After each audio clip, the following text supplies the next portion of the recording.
Dicen que los funerales son momentos para honrar, para recordar, para unir a los que quedan. En el de mi marido me quedé en la acera, viendo desde lejos cómo enterraban media vida mía. Nadie me miró, nadie pronunció mi nombre. Solo vi a mi hija, Amalia, cruzar el cementerio con los ojos secos y la espalda recta. Llevaba un vestido negro nuevo, ni una sola flor en la mano. Yo llevaba la carta que le escribí a Esteban antes de que muriera. Nunca la abrí, nunca supe si la leyó. Aquella noche, sola en el apartamento, recibí un correo del bufete. Decía que el testamento se leería al día siguiente, así que esperé. Esperé un poco más, y cuando supe lo que él había decidido o lo que alguien decidió por él, dejé de llorar. Empecé a recordar. La iglesia estaba vestida de sombras. Las campanas repicaban lentas, como si cada golpe pesara una vida. El olor a incienso, las flores blancas apretadas en los bancos, el murmullo de las oraciones sin fe. Isabel no entró. Se quedó a unos metros de la puerta, junto a un ciprés torcido por los años. Desde allí veía los rostros. Gente de traje oscuro, viejos amigos de Esteban, casi todos desconocidos para ella ahora. En el fondo estaba Amalia, su hija. Llevaba el cabello recogido y un gesto impenetrable. No buscaba a nadie. No parecía haber notado la ausencia de su madre, o peor aún, la había notado, y no le importaba. Cuando Isabel intentó acercarse, 2 hombres le cerraron el paso, vestidos de negro, discretos pero firmes. Uno de ellos le dijo, sin levantar la voz: «Lo siento, señora Navarro, usted no figura en la lista». Isabel no respondió, solo los miró, como si le costara entender el idioma. El otro hombre añadió con amabilidad impostada: «Es por deseo expreso de la familia». En ese momento, su móvil vibró. Era un mensaje de Amalia. «Mamá, por favor, no hagas esto más difícil. Ya sabes cómo están las cosas. No es el momento». Isabel guardó el teléfono con manos frías. Se quedó ahí unos segundos más, viendo cómo entraban los últimos invitados. Uno de ellos llevaba un ramo de rosas rojas, las mismas que Esteban le plantaba cada primavera en el patio. No había rosas en el altar, solo crisantemos, y una fotografía de Esteban, sonriente, como si no supiera lo que vendría. Isabel no lloró, al menos no allí. Dio media vuelta y se alejó despacio, con los pasos de alguien que acaba de ser borrado del mapa. Esa noche, el silencio en su piso era espeso, ni una taza fuera de lugar. Todo estaba intacto, menos ella. A las 11 en punto llegó el correo del bufete. Solo 3 líneas. Lectura del testamento. Mañana a las 10 solo por en calle Reforma. Firma: Bufete Guzmán Ain Asociados. Isabel cerró el ordenador. Se quedó mirando el reflejo de su rostro en la pantalla apagada. Por primera vez en semanas, empezó a sospechar. No era el frío lo que me calaba los huesos, era el silencio. Un silencio educado, como el de un banquete donde nadie menciona al invitado incómodo. Yo, Isabel Navarro, pasé más de 20 años de mi vida junto a Esteban. Cocinamos en la misma cocina. Nos peleamos por la dirección del ventilador en verano. Criamos a una hija y ahora no figuraba ni como viuda en su despedida. Uno de los hombres que me bloqueaba la entrada me miró como si fuera una molestia administrativa. Tenía las manos cruzadas frente al abdomen, la espalda recta. El otro desvió la mirada, incómodo. Ninguno de los dos parecía saber que yo fui la que sostuvo a Esteban después de su segundo infarto, que fui yo quien le leía a Neruda cuando el insomnio le destrozaba las noches, que su hija, Amalia, no lloraba de miedo frente a la oscuridad y corría frente a nuestra cama hasta los 10 años, hasta que un día dejó de venir. Ahora ella pues estaba allí, al fondo del pasillo de piedra, recta como un mástil, sin cruzar palabra con nadie. Llevaba un vestido negro, sin una arruga, ni una lágrima, ni una flor. Mi móvil vibró otra vez. Amalia: «Mamá, por favor, no hagas esto más difícil. Ya sabes cómo están las cosas. No es el momento». Me quedé mirando la pantalla unos segundos, la apagué. No contesté. ¿Cómo se responde a eso? Di un paso atrás, uno solo, pero lo sentí como si me hubiera caído por un acantilado. Los tacones sonaron contra la piedra, un eco seco que nadie más notó, ni siquiera el sacerdote que empezaba el requiem. Entonces lo vi. Una de las bancas de adelante estaba ocupada por la tía Lourdes. Nunca soportó a Esteban. Decía que tenía manos de vendedor y alma de banquero, y sin embargo ahí estaba, sollozando como si se le fuera el amor de su vida, y yo afuera, como una figura sin nombre, abrí el bolso y busqué el sobre. Era blanco, sin remitente. Dentro había una carta que escribí a Esteban. Cuando cayó enfermo por última vez, nunca se la entregué. Nunca supe si habría querido leerla. No lo sabré jamás. Volví a guardar el sobre. Lo metí con cuidado bajo el brazo. Apreté los labios. Me alejé sin mirar atrás, sin saber que esa retirada sería el principio de algo más grande. No del final. Un cuervo cruzó el cielo, justo cuando doblé la esquina. Y mientras las campanas sonaban una vez más, supe que acababan de enterrar algo más que a un hombre. Habían enterrado mi lugar en esa familia, pero no mi voz. La voz todavía estaba intacta. Silenciosa, sí, pero viva, muy viva. Esa noche, el apartamento olía a ropa limpia y a comida que ya no se cocina. Me senté en el borde del sofá, sin encender la luz. No quise deshacer el silencio. Los zapatos seguían en mis pies, el bolso en mi regazo y el sobre, intacto. Bajo mi brazo, a las 22:43, sonó un aviso en el ordenador. Un correo bufete Guzmán y Asociados. Asunto: lectura del testamento. Esteban Navarro. Adjunto: un archivo PDF con el membrete de la notaría. Tardé varios minutos en abrirlo. No porque tuviera miedo, sino porque una parte de mí, todavía ingenua, creía que sería distinto, que Esteban habría dejado algo. Una frase, una línea. Mi nombre escrito con su letra curva y apretada. Pero no, leí línea por línea, cada cláusula redactada con precisión quirúrgica. La propiedad ubicada en calle de los Álamos, 17, será entregada a la señorita Amalia Navarro Ruiz. La cuenta bancaria número tal será transferida en su totalidad a la misma. El vehículo, las obras de arte, los objetos de valor familiar. Todo para ella, todo para Amalia. Yo no aparecía ni como nota al pie. Ni una línea, ni siquiera una mención simbólica, como si no hubiera existido. Como si Esteban hubiera sido viudo durante décadas. Como si yo hubiera sido una sombra en su historia. Me quité los zapatos sin pensar. Me levanté y caminé descalza por el piso. Cada paso era una pregunta sin respuesta. En la repisa seguía la foto de nosotros tres en el jardín. Esteban, con una pala en la mano, yo sujetando un tiesto Amalia, de 5 años, llena de barro hasta las cejas, riendo. Esa foto la tomamos el día que plantamos el primer rosal juntos, el mismo que floreció durante 15 primaveras, el mismo que hoy ya no existe en la casa de Álamos. 17. Pasé los dedos por el cristal del portarretrato y por primera vez desde su muerte lloré. No como se llora a un muerto, sino como se llora cuando se descubre que uno ha sido borrado de una historia entera. No quedaba rastro legal de mí. No quedaba voluntad.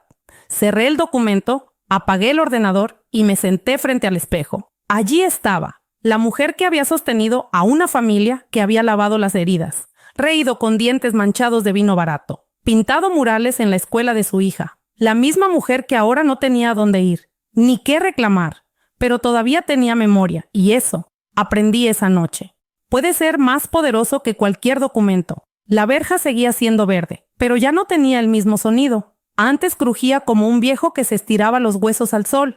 Ahora era suave, automática, con sensores. No la abrí yo. Un hombre con uniforme lo hizo desde dentro, sin mirarme. La dejé entreabierta al pasar, como si temiera que se cerrara para siempre. La fachada de la casa era la misma. El mismo tono crema, las mismas ventanas grandes con cortinas de lino blanco. Pero no olía igual, no sonaba igual. Era como si alguien hubiera copiado la casa de mis recuerdos y la hubiera impreso en papel satinado. No vine a reclamar nada. No traía abogados, ni documentos, ni discursos.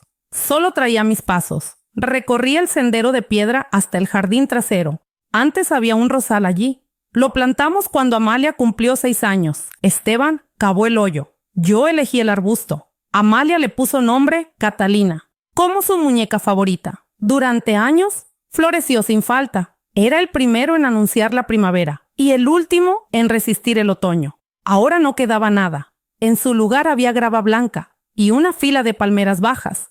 Todas iguales, perfectas, frías, sin historia. Me acerqué al rincón donde estaba el banco de madera. Esteban lo construyó con sus manos. Tardó 3 domingos y se quejó de la espalda durante semanas. Allí me sentaba a leer mientras él regaba. Allí le enseñamos a Amalia a montar en bici, sin rueditas. Allí me confesó que quería dejar el bufete y abrir una librería en Oaxaca. Nunca lo hizo. El banco ya no estaba. En su lugar, una escultura de acero inoxidable, abstracta, incomprensible, costosa. Cerré los ojos e intenté escuchar las risas, el chapoteo del aspersor, la voz de Esteban gritando que el césped no es para jugar fútbol. Nada. El silencio era total. Y no por paz, sino por desarraigo. Entré por la puerta lateral, como solía hacer los jueves cuando volvía del mercado. La cocina olía a detergente caro. Las encimeras eran de mármol nuevo, los azulejos cambiados,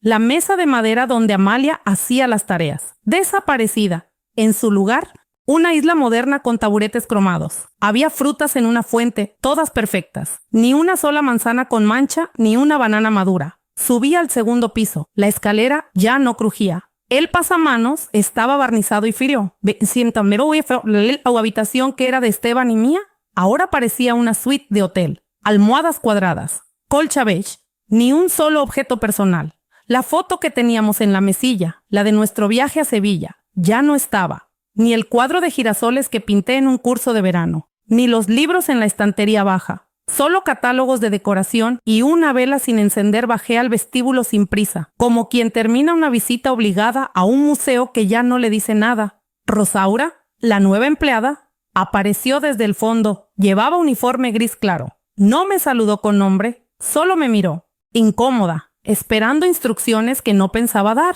¿Le puedo ayudar en algo? No le contesté. Solo observé la lámpara del recibidor, la misma que colgamos después del aniversario, 15. Tardamos horas en alinear las cadenas y Esteban casi se cae de la escalera. La lámpara seguía allí, y brillante, pero no iluminaba lo mismo. Me fui sin hacer ruido, sin cerrar la puerta del todo. El aire que venía desde la calle era más cálido que el de la casa. En la acera me detuve un instante. Volví la vista a Bliss atrás y supe que ya no era mi casa, ni lo sería jamás. No por lo legal, sino por lo emocional. Habían borrado cada huella, cada rastro de amor, con precisión de cirujano. Pero Catalina, la rosa del jardín, seguía en mi memoria. Y mientras ella viviera ahí, yo no estaba del todo muerta. Rosaura tenía unos 30 y pocos, pelo recogido en moño, bajo uniforme de algodón gris.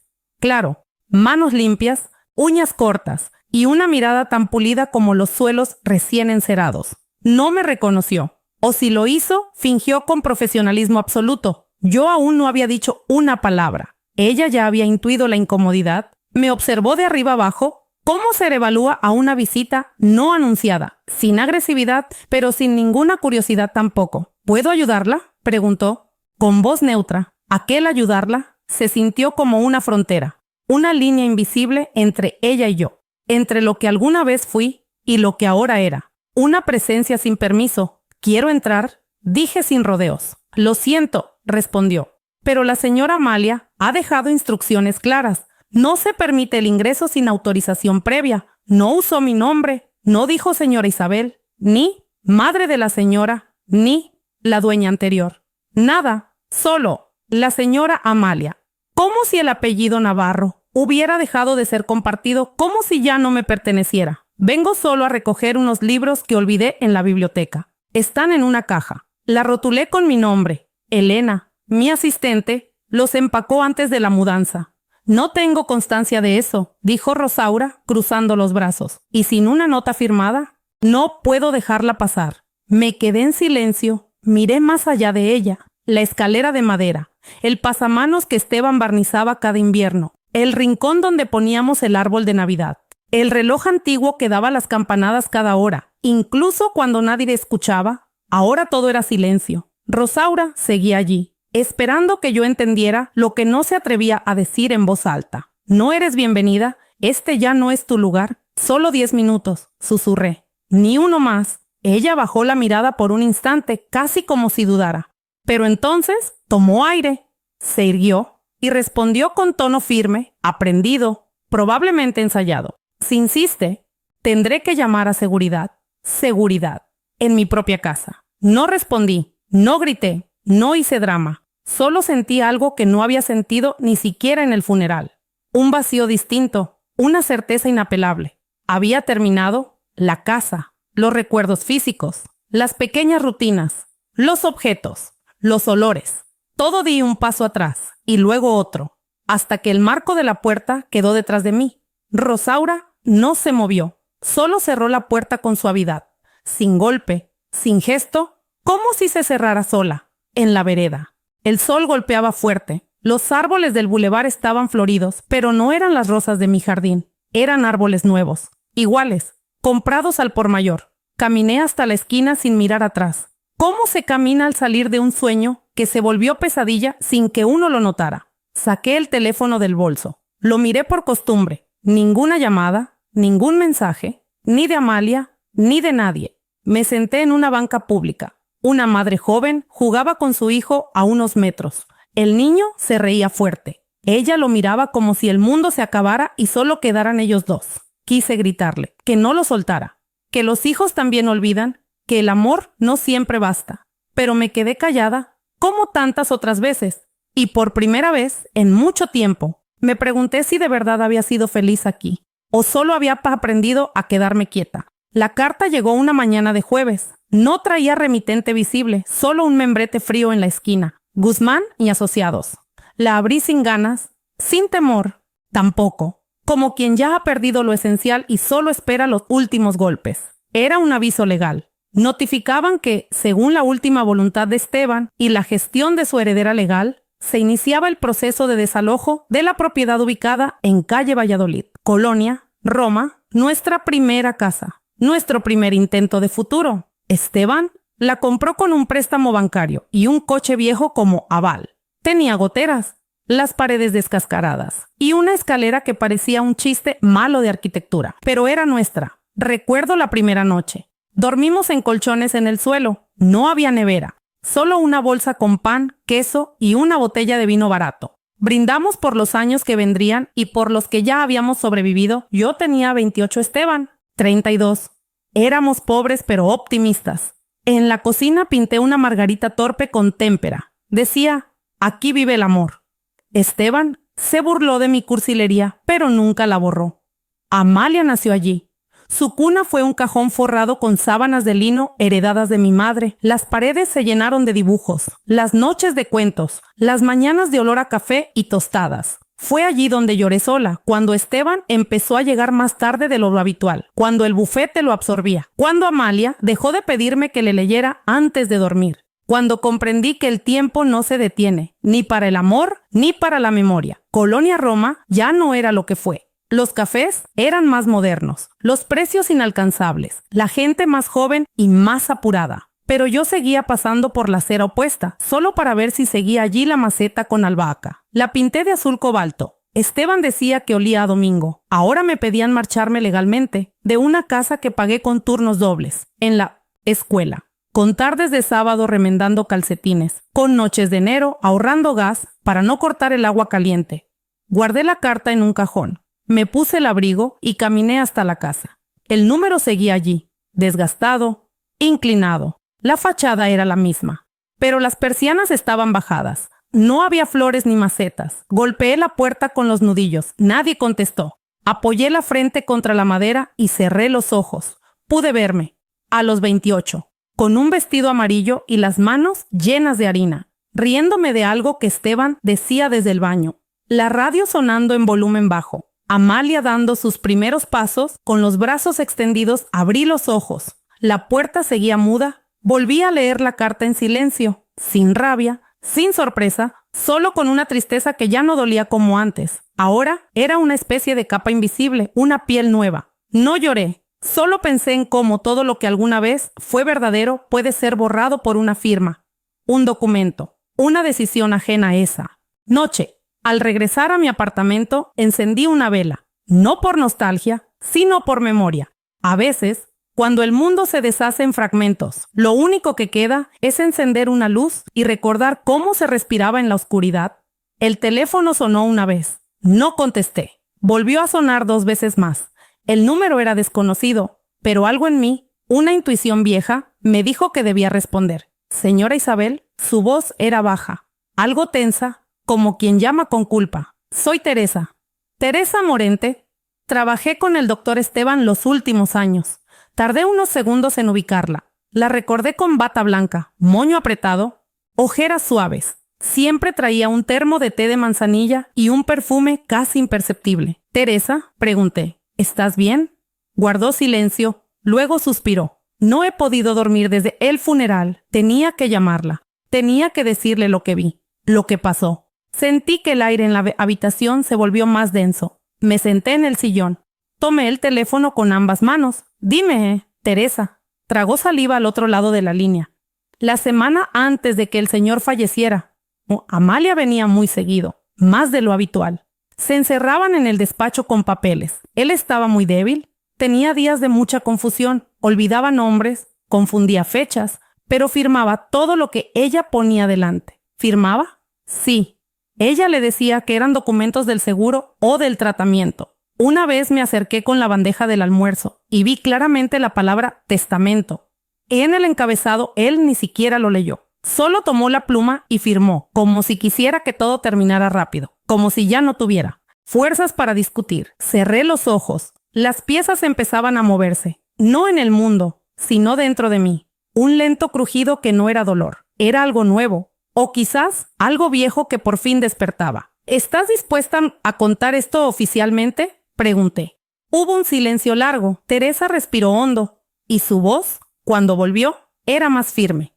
Si es necesario, sí, lo que hicieron no fue justo. Él no estaba en condiciones y usted no merecía desaparecer así de su vida. Colgué sin decir adiós, no por descortesía, sino porque necesitaba quedarme a solas con lo que acababa de oír. Me acerqué al espejo del pasillo, no sé por qué. Quizás para mirarme con los ojos nuevos que me estaban haciendo. La mujer que me devolvía la mirada ya no tenía solo tristeza. Tenía algo más, una chispa, una pregunta sin miedo. Me serví una copa de vino, la misma botella que había abierto sola la noche del funeral. Pero esta vez no sabía igual. No era vino de duelo, era vino de claridad.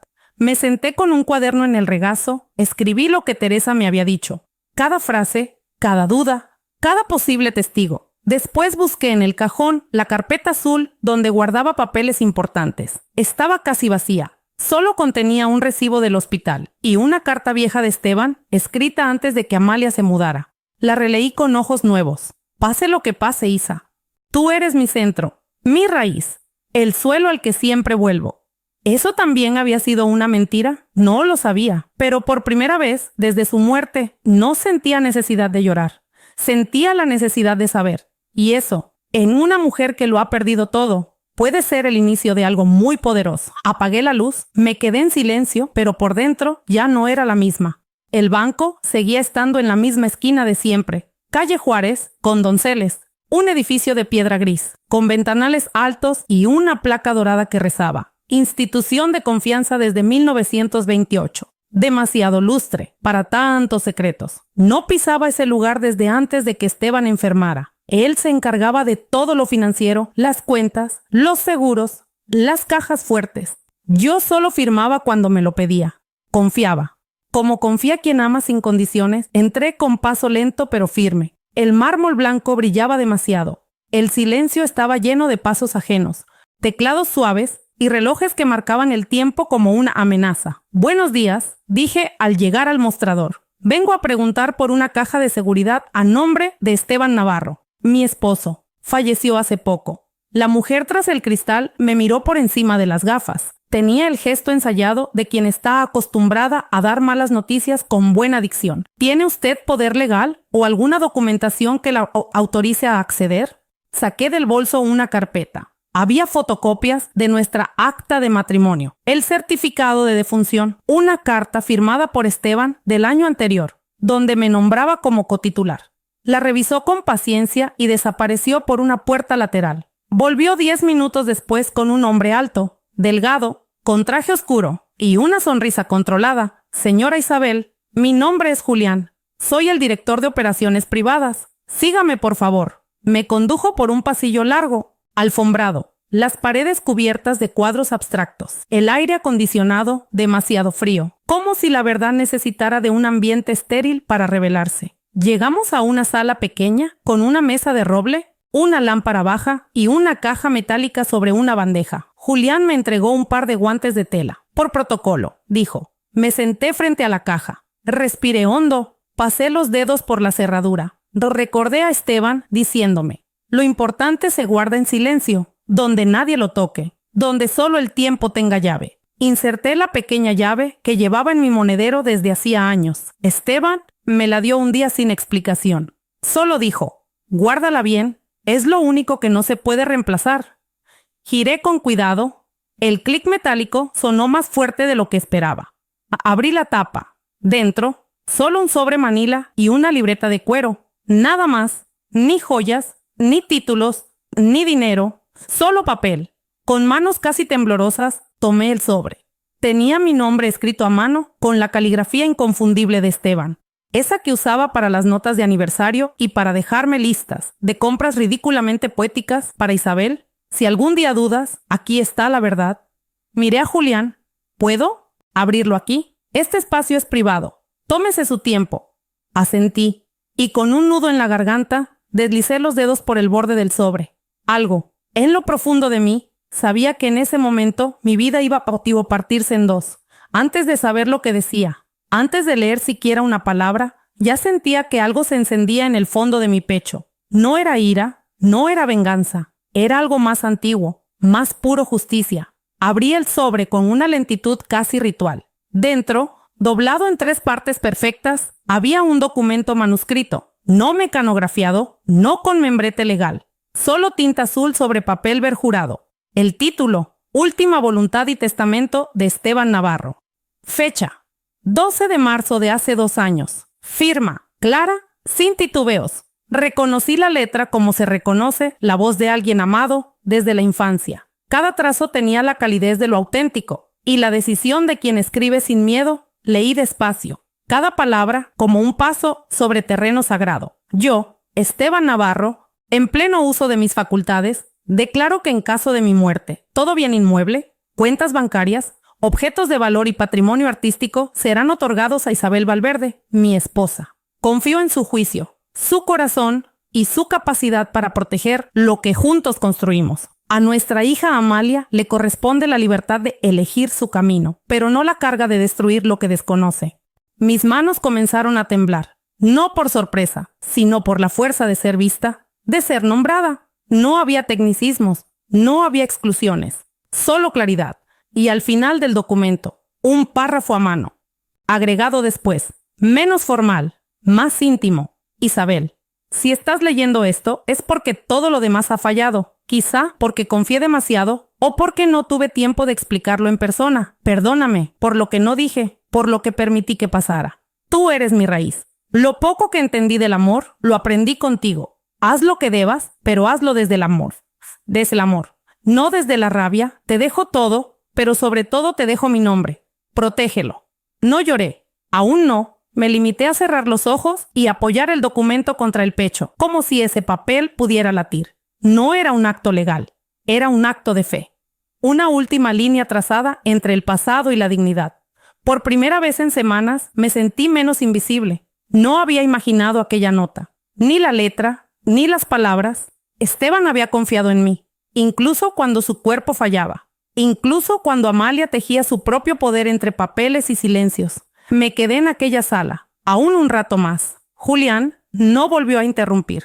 Tal vez entendía que ese tipo de verdades no pueden compartirse de inmediato. Guardé el testamento en la carpeta. Tomé la libreta de cuero. Adentro algunas notas dispersas. Una lista de libros por leer. Una cita de Machado. Caminante, no hay camino, se hace camino al andar. Y una dirección escrita con letra torpe. La licenciada Clara Rendón. Calle Bolívar, 417. Una abogada. Quizá un último intento de Esteban por ordenar el caos.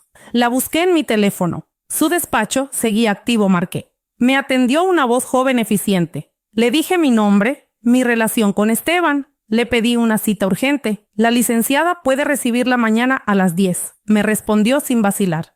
Colgué. Y por primera vez en mucho tiempo sentí que el día siguiente no era una amenaza, sino una posibilidad. Clara Rendón no era lo que esperaba. No llevaba traje negro ni cara de piedra. Tenía el cabello recogido en un moño que parecía improvisado y los ojos oscuros, atentos, como si escanearan el alma antes que los documentos. Me recibió sin apuros. Su oficina era más pequeña de lo imaginado, llena de libros, un par de diplomas colgados sin orgullo y una taza de té humeante sobre el escritorio. Isabel Valverde, dijo sonriendo, como si reconociera algo en mi nombre. Siéntese, por favor. Me acomodé frente a ella, saqué de mi bolso la carpeta con el testamento, la coloqué sobre la mesa, no la abrí aún. Clara esperó. No con impaciencia, sino con un respeto extraño, como si entendiera que antes del papel viene la historia. Y antes de la historia, el silencio. Mi marido murió hace 6 semanas, comencé, y desde entonces no he dejado de desaparecer. Le hablé de la iglesia, de los guardias de Amalia parada a lo lejos, del mensaje seco en el móvil, del jardín de rosas convertido en grava, del cuadro abstracto que colgaba donde antes estaba nuestra foto familiar. No lloré ni una sola vez. Cada palabra salía clara, contenida, como si por fin encontraran lugar. Clara no tomaba notas, solo escuchaba, con la cabeza inclinada hacia un lado, los dedos entrelazados. Cuando terminé, abrió lentamente la carpeta, leyó el testamento, primero de forma superficial, luego con más detalle, deteniéndose en las palabras escritas a mano, en la fecha, en la firma. ¿Conoce usted la existencia de otro testamento?, preguntó. Asentí. Uno nuevo. Amalia lo presentó después del funeral. A través de un bufete privado, me excluye completamente. Clara respiró hondo, cerró el documento y por primera vez habló con autoridad. Esto es oro. El testamento de su esposo es válido. Está fechado, firmado y con testigos, si es necesario. Su contenido es inequívoco. La única debilidad será demostrar que él estaba en pleno uso de sus facultades al redactarlo. Y si alegan que el nuevo fue posterior, entonces será una cuestión de credibilidad y de pruebas. ¿Tiene testigos que puedan hablar del estado mental de su esposo en sus últimos días? Una enfermera, Teresa Morente, estuvo con él hasta el final. Ella presenció cómo Amalia lo presionaba para firmar documentos. Clara sonrió apenas, no con burla, sino con convicción. Entonces tenemos algo. Y si podemos acceder a su historial médico o a los movimientos financieros, durante ese periodo podremos construir un caso sólido. Me quedé en silencio, no por miedo, sino por sorpresa. Nunca había imaginado que la justicia tuviera rostro. Y ese rostro podía ser el de una mujer de moño torcido y ojos firmes. Isabel, dijo Clara al final, vamos a pelear esto. Pero antes necesito saber algo. ¿Está usted dispuesta a llegar hasta el final? La miré. Y en mi respuesta no hubo duda. Sí, no por el dinero ni por la casa, sino porque quiero que la historia se cuente bien, sin omisiones, sin fantasmas. Clara asintió y con un gesto suave empezó a trazar el mapa de lo que vendría. Las hojas sobre la mesa se apilaban como ladrillos de una casa en construcción. Cada una de ellas era un fragmento de la verdad, un eco que necesitaba voz, un detalle que ya no podía ignorarse. Clara ordenaba los documentos con una precisión quirúrgica. Usaba post-its de colores, azul para testimonios, verde para informes médicos, amarillo para movimientos bancarios. Cada papel cuenta una parte de la historia, me dijo sin mirarme, pero con un tono que no admitía dudas. Tenemos que hacer que todos canten la misma canción. Empezamos por Teresa la cité, en un café discreto en la Colonia Condesa. Llegó puntual, con una carpeta en las manos y una mirada que mezclaba culpa y determinación. Esto es lo que guardé, me dijo. No lo compartí antes porque tenía miedo, pero ya no más. Eran anotaciones clínicas, fechas, observaciones, síntomas de deterioro cognitivo que Esteban había presentado los últimos meses. También había correos electrónicos con Amalia pidiéndole que llevara ciertos documentos en fechas específicas. Clara los leyó en silencio. Solo alzó las cejas una vez cuando encontró una línea escrita por Teresa. El paciente no parece comprender el contenido de lo que firma. Ese era nuestro diamante. Si lo presentan bien, esto puede ser devastador para el otro testamento, murmuró Clara. Luego accedimos a los informes médicos del hospital. Costó varias llamadas, una carta formal y la persistencia de Clara, que, cuando quería algo, no sabía rendirse. Los reportes confirmaban episodios de desorientación, confusión temporal, y en uno de ellos, incluso, pérdida de memoria a corto plazo. Cada hoja era un ladrillo más en nuestro muro. Lo último fue la cuenta bancaria. Esteban tenía una cuenta secundaria que Amalia había movido poco antes de su muerte. Retiró grandes sumas, sin explicación. Justo en los días en que el Nuevo Testamento fue supuestamente redactado, Clara los imprimió, los subrayó, Los unió con clips de metal como si fueran piezas de un rompecabezas. Cuando terminó, me miró por primera vez en todo el día, con algo parecido a admiración. Tiene usted una historia poderosa y ahora tiene pruebas. Me quedé en silencio unos segundos, no por falta de palabras, sino porque me costaba reconocerme. Ya no era la mujer que se quedaba en la puerta de la iglesia, ni la que temblaba frente a un mensaje de su hija. Era otra, una que había aprendido a mirar de frente, a sostener la mirada, a usar su propio nombre como escudo. Esa noche, al llegar a casa, no prendí las luces de inmediato. Me senté en la oscuridad con la carpeta entre las manos. No sentía rabia, ni siquiera orgullo. Sentía algo más hondo, una forma de paz, la que llega cuando uno se sabe preparado, cuando la verdad está lista para ser dicha y no importa quién escuche. La noticia apareció en la prensa del miércoles, primero en una columna de chismes sociales, luego en blogs legales, finalmente en la televisión del mediodía. Elena Valverde, viuda de Esteban Navarro, busca anular la última voluntad del empresario fallecido. Fuentes cercanas afirman que abandonó a su esposo años antes de su muerte y ahora pretende quedarse con una fortuna que no le corresponde. Leí el titular con el café aún humeante entre las manos. No me sorprendió, tampoco me dolió como hubiera esperado. Era predecible, frío diseñado para generar ruido. Amalia sabía jugar ese juego. Había crecido entre relaciones públicas y agencias de imagen. Sabía dónde colocar la duda, cómo vestirla de información. No respondí. No llamé a periodistas, no emití comunicados. Clara me envió un mensaje breve. No se preocupe, esta guerra no se gana en la prensa.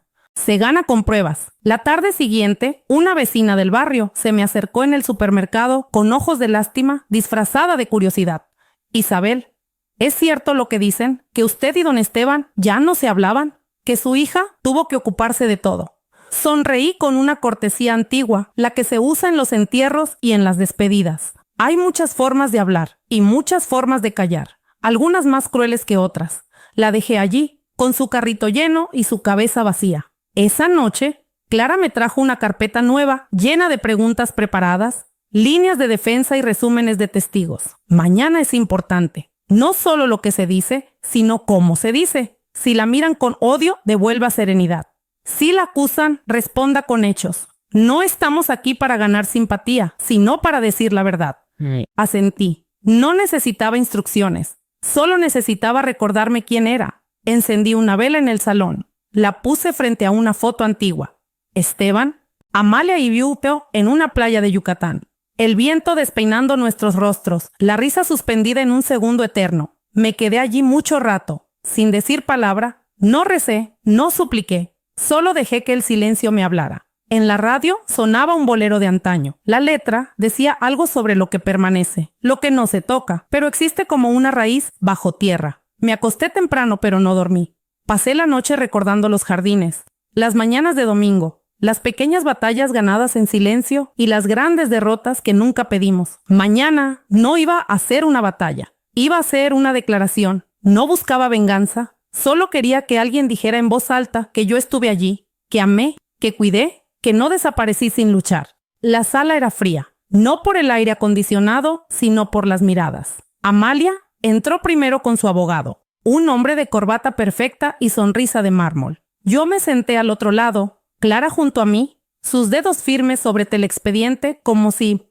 estuviera sosteniendo algo más que papel. El juez llegó puntual. Su voz no era severa, pero tampoco blanda. Una voz de quien ha visto demasiado y ya no se sorprende de nada. Llamaron a la primera testigo Teresa. Vestía con sobriedad, los hombros rectos, la voz baja pero firme. El señor Navarro no estaba en condiciones de firmar documentos, dijo. Lo repitió más de una vez, con ejemplos, con fechas, con detalles clínicos. Lo vi confundido, desorientado. La señorita Amalia insistía con los papeles. Él no comprendía del todo, pero firmaba igual. El abogado de Amalia intentó desmontarla. Preguntó por rencores, por su relación conmigo, por posibles sobornos. Teresa no se inmutó. Fui enfermera durante 20 años. No testifico por cariño, testifico porque lo vi. Y eso no se puede desver. Clara presentó después el testamento. El original con fecha anterior, con firma reconocible, con una nota manuscrita que decía: mi nombre. El juez lo tomó, lo leyó despacio, luego pidió silencio. Él El abogado contrario argumentó que había otro documento más reciente, más formal, firmado ante notario. Clara se levantó y habló con voz limpia. Cada palabra medía el peso de la justicia. La forma no puede suplantar la voluntad. El señor Navarro dejó constancia clara, no solo de a quién deseaba heredar, sino de por qué. Aquí está su letra, su razonamiento, su libertad intacta. No gritó, no dramatizó. Solo dejó que la verdad se sentara con nosotros en la sala. Amalia no me miró, hasta que Clara terminó. Entonces, sí, me sostuvo la mirada por primera vez en semanas. Sus ojos estaban secos, pero no vacíos. Había algo entre rabia y desconcierto, como si no comprendiera cómo habíamos llegado hasta aquí. Como si mi silencio le doliera más que cualquier palabra. No le dije nada, no hacía falta. El juez se retiró unos minutos. Cuando volvió su rostro era el mismo, pero su voz ya no dejaba dudas. Este tribunal reconoce la validez del testamento fechado el 12 de marzo y declara nulo el documento posterior por vicios, de forma y de fondo. No hubo aplausos ni lágrimas, solo un aire distinto en la sala, más ligero, como si alguien hubiera abierto una ventana. Me levanté sin prisa. Clara me tocó el brazo, no dijo nada, yo tampoco. Salimos al pasillo. El ruido de los tacones de Amalia se alejaba rápido. Yo me detuve un segundo. Miré hacia la puerta del juzgado y sentí que no estaba sola. Esteban, en alguna parte, había escuchado. La llave temblaba entre mis dedos. Era la misma de siempre, la que colgaba en el llavero de cerámica azul, la que abría la puerta de madera con la manija de bronce, la que una vez compartimos Esteban y yo, la que Amalia había mandado a cambiar. Ahora me la devolvían por mandato de un juez, pero pesaba distinto, como si llevara dentro todos los años que me habían quitado. Empujé la puerta. El chirrido fue breve, pero suficiente para que el eco del pasado se deslizara entre las paredes. La casa estaba impecable, demasiado, nada fuera de lugar. Las flores del recibidor eran artificiales. Los cuadros seguían siendo los mismos abstractos, sin alma. La alfombra nueva no tenía historia bajo sus hilos. Avancé despacio, como si cada paso pudiera despertar algo dormido. Entré al salón donde solíamos leer en las tardes de lluvia, donde Amalia daba vueltas con sus muñecas, donde Esteban se quedaba dormido con el periódico sobre el pecho. Ahora era solo un espacio bonito, con cojines caros y silencio en cada rincón. Me senté en el borde del sofá, el mismo lugar donde, años atrás, recibí la noticia de su primer trabajo, la beca en el extranjero. Las navidades sin ella. Miré alrededor. Nada me devolvía la mirada. Subí al segundo piso. El pasillo estaba más iluminado, pero no por eso menos frío. Pasé frente a la antigua habitación de Amalia. La puerta estaba abierta, la cama perfectamente tendida. Ni un solo objeto personal. Nada indicaba que allí alguna vez alguien soñó, lloró o creció. Entré al dormitorio principal. Me detuve en el umbral. La colcha era nueva, las cortinas distintas, el armario vacío. Respiré hondo el aire, olía a lavanda, pero no era el mismo. Fui hasta el ventanal que daba al jardín, y allí por fin me detuve de verdad. Donde antes florecían las rosas, ahora había una fuente de piedra moderna, sin carácter, sin perfume. Me apoyé en el marco. No lloré. No lo necesitaba. La casa era mía, pero ya no era mi hogar. Lo supe con una claridad que no dolía. Solo pesaba como el atardecer de septiembre después de una tormenta. Entonces, comprendí que lo que había perdido no estaba en las paredes, ni en los muebles, ni siquiera en el jardín. Lo que se me había ido, lo que me habían quitado, era el tiempo no vivido, las conversaciones pendientes, la risa interrumpida, y eso ningún juez, ningún documento, ningún dictamen me lo podía devolver. Bajé de nuevo al salón, me senté en el suelo con la espalda contra la pared, las piernas estiradas como hacía años. No hacía, miré hacia arriba. El techo seguía siendo alto, el mismo que miraba cuando bailábamos lentos con Esteban. Una madrugada de aniversario sin música, solo con el ritmo de nuestros cuerpos cansados. Pero juntos, cerré los ojos y en el silencio escuché su voz. No como una aparición, sino como una memoria que por fin encontraba su lugar. Isabel, no te aferres ni al dolor, ni a las paredes, ni siquiera a mí. Abrí los ojos y supe qué hacer. El jardín estaba en silencio, ni una abeja ni una hoja moviéndose. El aire de la tarde parecía detenido, como si el tiempo esperara que yo dijera algo, que yo hiciera algo. Me senté en el banco de hierro forjado, ese que Esteban mandó poner cuando cumplimos 20 años de casados. Estaba oxidado en las esquinas, pero aún firme, como si me hubiera estado esperando. Miré el espacio donde antes estaban mis rosales. No quedaba ninguno, ni siquiera la tierra recordaba su forma. En su lugar había piedras decorativas y unas plantas exóticas que no reconocí. Apoyé las manos sobre mis rodillas. Cerré los ojos y dejé que el recuerdo hiciera su trabajo. Las rosas no florecen porque uno las mire, decía Esteban una vez mientras cavaba. Florecen porque las raíces no se rinden. Recordé sus dedos llenos de tierra, su forma de hablarle a las plantas como si fueran niñas pequeñas. Recordé cómo me ofrecía la primera rosa de cada primavera, como si fuera la prueba silenciosa de que todo seguía en su sitio. Pero ahora ya nada estaba en su sitio, y tal vez por eso algo dentro de mí empezó a moverse. Me levanté, fui hasta el cobertizo. Aún quedaban herramientas viejas, olvidadas pero útiles. Busqué un rincón del jardín, un espacio que aún no había sido tocado por el diseño moderno. Allí la tierra aún tenía memoria. Con las manos abrí un pequeño hueco, no tan profundo, solo lo suficiente para una nueva vida. Del bolso saqué una bolsita, una pequeña raíz envuelta en papel húmedo. Había guardado ese esqueje hacía años, de una rosa blanca que Esteban plantó en el primer jardín que tuvimos en Colonia Roma. La coloqué con cuidado como quien devuelve un secreto a su lugar.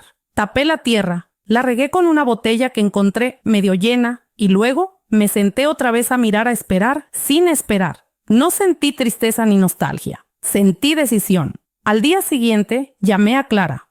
¿Puedes venir esta tarde? No preguntó por qué, solo dijo que sí. Cuando llegó, la esperé en el vestíbulo con una taza de té y una carpeta. ¿Quieres vender la casa?, preguntó. Al ver los papeles, negué con la cabeza. Quiero donarla. Clara arqueó una ceja, pero no dijo nada. Quiero que esta casa se convierta en algo más que un monumento al dolor. Quiero que tenga vida, que respire, que sirva para niños, para artistas, para quienes no tienen un lugar donde empezar. Le hablé del centro cultural, de las clases de arte, de la biblioteca, de los jardines que volverían a florecer. ¿Estás segura, Isabel? Totalmente. Me miró largo rato. Luego sonrió una sonrisa que no era de aprobación, sino de entendimiento.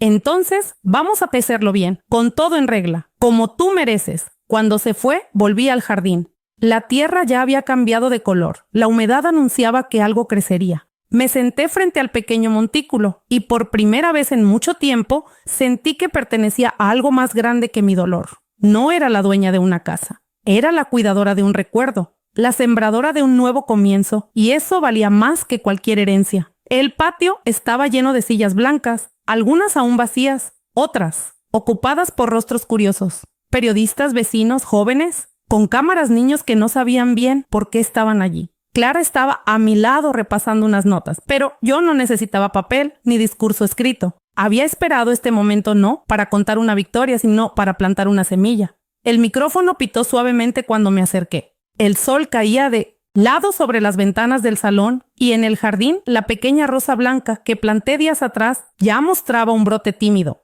Respiré hondo y hablé con calma. Hace muchos años esta casa fue un hogar. Después fue un símbolo de disputa, de silencio, de pérdida.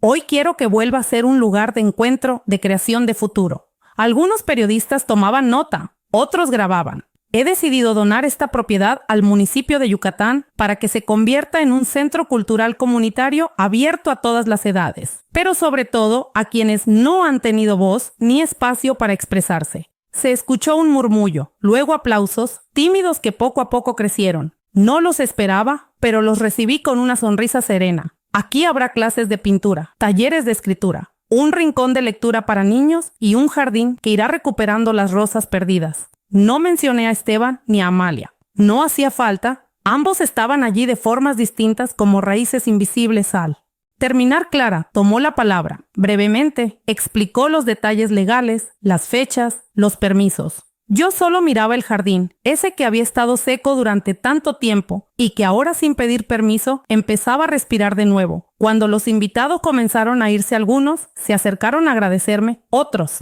simplemente me sonrieron como quien entiende sin tener que preguntar. Un niño de unos 7 años se detuvo frente a la pequeña rosa blanca. ¿Esa flor es nueva?, me preguntó. No, le respondí. Solo estaba esperando su momento. El niño la miró con atención, como si escuchara algo en su silencio. Luego corrió hacia el salón, donde otros niños ya hojeaban libros, manchaban papeles con témperas y preguntaban si podían tocar el piano del rincón. Me quedé sola un instante, sentada en el banco del jardín. El mismo de antes, pero distinto. Me quité los zapatos, dejé que la tierra me hablara a través de la planta de los pies. En ese momento no era viuda ni madre ni heredera. Era solo una mujer, una flor madura entre otras flores nuevas. Una voz que ya no gritaba porque por fin la escuchaban. Cerré los ojos y en el murmullo de las hojas volví a oír a Esteban. Lo hiciste bien, Isabel, no por mí ni por ti, sino por lo que viene. Y comprendí que el legado más profundo no se escribe con tinta, sino con actos que florecen en otros. Abrí los ojos, la rosa blanca seguía allí, y con ella todo lo que alguna vez perdí, y todo lo que, sin saberlo, había comenzado a ganar. La mañana entraba sin prisa por las ventanas abiertas. Los rayos del sol dibujaban formas doradas sobre las baldosas, y el aire olía a papel nuevo, a témpera fresca, a pan recién tostado. En el rincón de lectura, 2 niños de cabello rizado estaban sentados en cojines de colores. Uno leía en voz alta, el otro lo escuchaba con la boca entreabierta como si las palabras fueran hechizos. Más allá en lo que antes era el salón formal de visitas, una joven con el cabello recogido en moño pintaba un mural. Sus dedos teñidos de rojo y azul se movían con rapidez, dejando formas abstractas y figuras de alas extendidas. En la cocina, una señora mayor daba una clase de cocina tradicional. Las recetas de las abuelas no están en los libros, decía, están en las manos y en los silencios mientras se espera que el pan suba. Clara cruzó el pasillo con una carpeta bajo el brazo, llevaba una blusa blanca y el cabello algo despeinado como quien ha corrido toda la mañana, pero sonríe igual porque sabe que lo que hace vale la pena. Se detuvo en la entrada del jardín donde yo estaba sentada con una taza de café entre las manos mirando cómo florecía el segundo rosal. Una rosa rosada, esta vez más abierta, más segura. ¿Sabes cuántos visitantes tuvimos esta semana?, me preguntó, negué con la cabeza. 178 y ya tenemos lista de espera, de espera para los talleres de escritura. Sonreí sin responder. Mi alegría ya no venía de los números, sino del sonido de los pasos pequeños, del eco de las carcajadas, del silencio lleno, no de ausencia, sino de presencia. En el estudio nuevo, un grupo de adolescentes ensayaba una obra de teatro. Uno de ellos hacía de árbol quieto, con los brazos en alto y una seriedad que me hizo sonreír. Un día yo fui como ellos, inmóvil, creyendo que solo podía resistir. Ahora sabía que también podía florecer. Por la tarde, una mujer joven se acercó con su madre. Habían leído en el periódico sobre el centro. Querían ofrecerse como voluntarias para dar clases de lectura los sábados. ¿Es usted Isabel Navarro?, preguntó la madre. Asentí. Gracias por esto. Mi hija ha empezado a escribir poemas y por primera vez se los lee a alguien. Sentí un nudo en la garganta, pero no era de tristeza. Era de reconocimiento de algo que había tardado mucho en llegar, pero que ahora se asentaba suave en el pecho. Cuando el sol bajó, salimos al jardín. Clara se sentó junto a mí sin hablar, solo a mirar. Los niños jugaban alrededor de los rosales, cuidando de no pisarlos. Uno de ellos, Silos, se detuvo frente a la rosa blanca, la primera que planté. ¿Sabes cómo se llama esta flor?, me preguntó. Se llama Esperanza, le dije. El niño la miró como si entendiera y luego corrió a contárselo a los demás. Clara me miró de reojo. No sé si te das cuenta, pero esto que hiciste no se enseña en las facultades. ¿Esto se siembra? No respondí. Apoyé la cabeza sobre el respaldo del banco y dejé que el aire tibio me acariciara la piel. No había música, pero se oía el ritmo de la vida y era más que suficiente. Pensé en Esteban, en su forma de estar sin imponerse, en su risa discreta, en sus manos siempre ocupadas. Pensé en Amalia, no con rencor, sino con un deseo sereno de que un día, en alguna parte, ella también encuentre su jardín. La noche cayó sin hacer ruido y las luces del centro se encendieron, no como lámparas, sino como estrellas pequeñas ordenadas a ras del suelo. Una nueva historia empezaba a escribirse, no con tinta, sino con pasos, con voces, con raíces. Y yo por fin me sentía parte de ella. Aquel jueves por la tarde la brisa era más fresca que de costumbre. El cielo había decidido vestirse de gris claro y las sombras caían suaves sobre los muros de la casa. Yo estaba en la biblioteca, ordenando algunos libros donados por un colegio cercano. cuando escuché un sonido no de pasos, sino de una respiración contenida más allá de la verja. No miré de inmediato, pero algo dentro de mí sabía quién era. Salí al porche principal, llevaba un suéter beige y los lentes colgando del cuello. Me detuve al borde de los escalones, allí donde la piedra aún conservaba las huellas de una historia más antigua. Ella estaba allí, Amalia, parada al otro lado de la reja, con una chaqueta azul marino, el cabello más corto, el rostro sin maquillaje, como si el tiempo hubiera pasado sobre ella con una prisa silenciosa. No se movía, tampoco sonreía, pero su mirada recorría la fachada como quien vuelve a leer una carta que juró haber roto. Ve cómo sus ojos se detenían en las ventanas en el mural pintado por los jóvenes en las macetas llenas de girasoles y romero. Después bajó la vista y allí estaba la rosa blanca, la primera la que planté con las manos aún temblorosas de memoria. Sus ojos brillaron por un instante, no por lágrimas abiertas, sino por esa humedad discreta que se asoma cuando el alma se asusta de sí misma. No cruzó la verja, no llamó mi nombre, no pidió perdón, pero no se fue. Se quedó allí de pie con los brazos cruzados, sobre el pecho, como si su cuerpo no supiera qué hacer con su corazón. Unos niños salieron corriendo desde el patio, riendo. Uno llevaba una corona de cartón, el otro sostenía una guitarra de juguete. Al ver a Amalia, disminuyeron el paso. La saludaron con una timidez que solo los niños conocen. Ella respondió con un gesto de cabeza y por un instante su rostro se suavizó. No era una reconciliación, tampoco una tregua. Era apenas un temblor en el silencio. Yo no hablé, no me acerqué porque aprendí que hay batallas que se pierden al querer ganarlas con palabras. Solo la miré como se mira a alguien que fue parte de tu carne, de tu historia, de tu herida. Ella levantó la mirada hacia mí y por fin nuestros ojos se encontraron. No había odio ni orgullo ni culpa desbordada. Solo una pregunta muda, una que tal vez ninguno de los dos sabría responder nunca. Amalia respiró hondo, dio un paso atrás y entonces pensé que se marcharía. Pero no lo hizo. Se sentó en la banca de piedra frente a la reja, cruzó las piernas y se quedó allí mirando el jardín, escuchando las risas. Observando las ventanas, yo regresé a la biblioteca. No como quien se retira, sino como quien deja que el otro elija si quiere entrar. Durante una hora, ella no se movió hasta que el sol comenzó a esconderse detrás de los álamos. Entonces, se levantó, acomodó el cuello de su chaqueta y sin mirar atrás, se alejó calle abajo, con pasos ni lentos ni urgentes como alguien que aún no decide si quiere volver o no. Cuando cerré las ventanas esa noche, noté que la rosa blanca había abierto un nuevo pétalo, pequeño pero firme.